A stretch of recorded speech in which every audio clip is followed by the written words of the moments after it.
ఓం శ్రీమాత్రే నమ. ఓం గోవిందాయ నమ. ఈ ధనుర్మాసంలో మరి ఈ యొక్క పౌర్ణమి రోజు, ఈరోజు నిజంగా శివకేశవులకి భేదం లేనటువంటి శివుడిని ఆరాధించే రోజంట. ఆ మహావిష్ణువు శివునికి కేటాయించారు. అంటే వారి నెలలో కార్తీక మాసంలో గనక తులసమ్మ ఆరాధన అలా చేసుకున్నట్లు ఈ ధనుర్మాసంలో కూడా మహాదేవుడికి ఆరాధన అన్నమాట. ఈరోజు ఇలాంటి పుణ్యమైన రోజున మరి యొక్క మాసారం గ్రామంలో గురువర్యులు సైదీనాయన గారు ఇదే మాటలు పీఠాధిపతులు మఠాధిపతులు పెద్ద పెద్ద స్థాయిలో వారి ధనానికి వారి హోదాలకి చాలా ఎక్కువ విధానాలు చూస్తారు ప్రజలు. కానీ ఈనాడు ధనం జగత్మూలం అన్నట్టు, ధనం ఉన్నోళ్ళకి ఒక కేటగిరీ, కొంచెం పేదగా ఉంటే ఆ గురువు అన్నట్టు ఉంటుంది. కానీ వారు చెప్పిన జీవిత సత్యాలు, వారు చెప్పిన ధర్మ విధానాలు అసలు హృదయానికి నాకు కన్నీళ్ళు వచ్చినాయి. ఎందుకంటే నాకు కొద్ది కాలం నుంచి అమ్మవారి వల్ల పరిచయం అట్లా నాయన. కానీ చూడండి, మహాత్ములు ఏ స్థాయిలో ఉన్నా వారు చెప్పే జ్ఞానం అది ఖచ్చితంగా భక్తి జ్ఞానానికి సంబంధించి స్వచ్ఛమైన మాటలు. ఆ మాటలు వింటుంటే నాకు అనిపించింది, ఏంది నేను ఇప్పుడు బాగా ఆర్తిగా వింటుంటే ప్రతి పదం కూడా భగవంతుని హృదయానందంగా వారు చెప్పే విధానానికి మరొకసారి గురుదేవులకి ధన్యవాదాలు.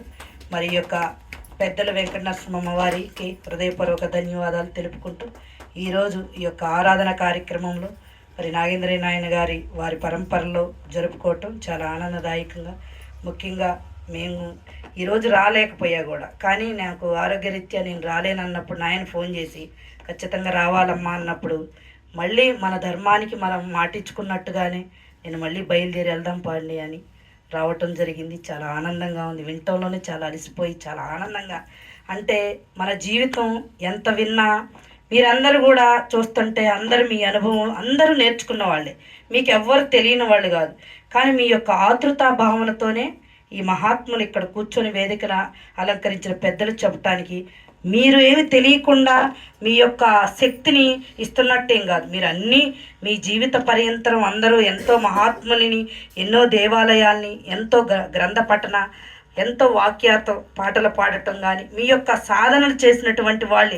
అసలు ఈ మార్గంలోకి ఇక్కడ వచ్చి కూర్చోవాలంటేనే మన పోయిన జన్మ కర్మఫలం వల్ల పుణ్యఫలం వల్లే మనం రాగలం. ఇంత గ్రామం ఉంది, వాళ్ళు న్యాయం చేస్తున్నాడు.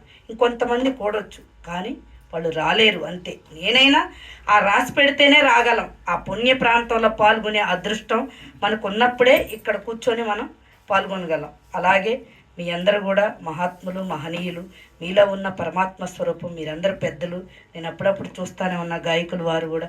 మరి నాయన అందరూ కూడా మీరు కింద కూర్చున్నంత మాత్రాన వింటున్నంత మాత్రం తక్కువ కాదు, పైన మేము చెప్తున్నంత మాత్రాన పెద్ద ఇది కాదు.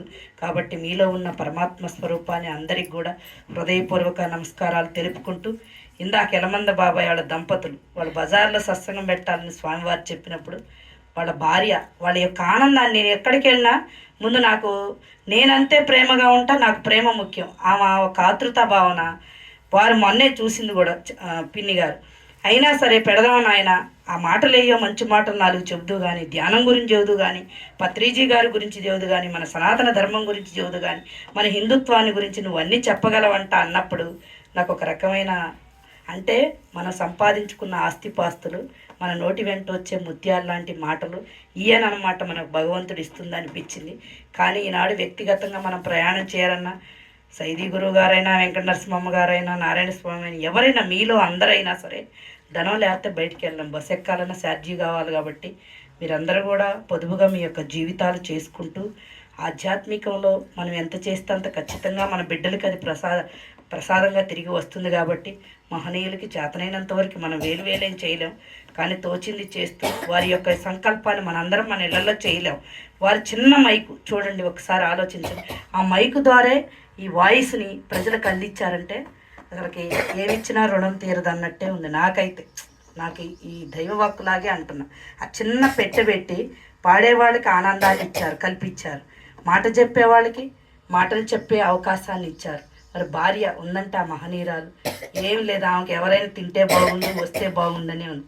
ఆ గుణం అది కొంతమందికే వస్తుంది. కర్మ చేయటం అందరికీ రాదు. కాబట్టి మీరందరూ కూడా సోదరులు, అన్నదమ్ములు, బాబాయిలు, పెద్దలు అందరూ కూడా మీరు అప్పుడప్పుడు వారు అడగలేరు. నేను మొన్న ఒకసారి అడిగా, ఏదైనా సాయం చేయాలని ఆయన అంటే, వద్దమ్మా అట్లా చేస్తే సహాయం మేము చేసాము అనేది వస్తుంది, నాకు తోసింది ఏదో పర్వాలేదు నేను చేసుకుంటున్నా అన్నారు. ఆ వినయం కూడా చూడండి, ఆ యొక్క గొప్పతనం కూడా మీరందరూ గ్రామం పరిగణలో తీసుకొని మన గ్రామంలో ఒక ఆణిముత్యం ఉందని గుర్తెరిగి మీరందరూ ఆ ముత్యాన్ని ఇంకా వజ్రంలాగా ఒక బంగారంలాగా తయారు చేసుకొని గ్రామానికి పేరు తెచ్చుకోండి, చుట్టుపక్కల పేరు తెచ్చుకొని అందరూ కూడా సుభిక్షంగా సంతోషంగా ఉండాలని మరొక్కసారి మీ అందరికీ చేతులు జోడించి మన ధర్మానికి అందరూ కూడా మన ధర్మంతో ఎవరు నడుస్తున్నారో వాళ్ళకి చేతనైన సహాయం 100 ఇది నోటితో చెప్పేదిగా, మీ హృదయం భగవంతుడు ఏదనిపిస్తే అది ఖచ్చితంగా ఆ ధర్మానికి సహాయం చేస్తూ,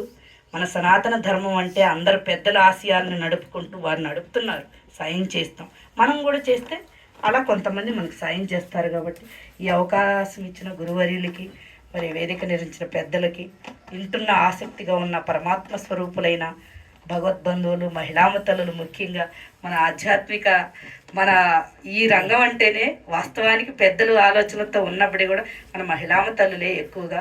మీరందరూ కలకలగా ఎంతమంది వచ్చారన్నది కాదు, చాలా చక్కగా మీకు తెలిసినదైనా సరే మళ్ళీ మీకన్నా చిన్నదాన్నైనా నా నోటి వెంట కూడా మీరు పలికించటం అంటే మీ అందరికీ మరొక్కసారి హృదయపూర్వక నమస్కారాలు తెలుపుకుంటూ మా యొక్క గురుదేవులు సద్గురు వెంకటకోటి యోగింద్రుల వారి ఆశీస్సులు మీ అందరిపైగా వర్షంలాగా ప్రచరించాలి.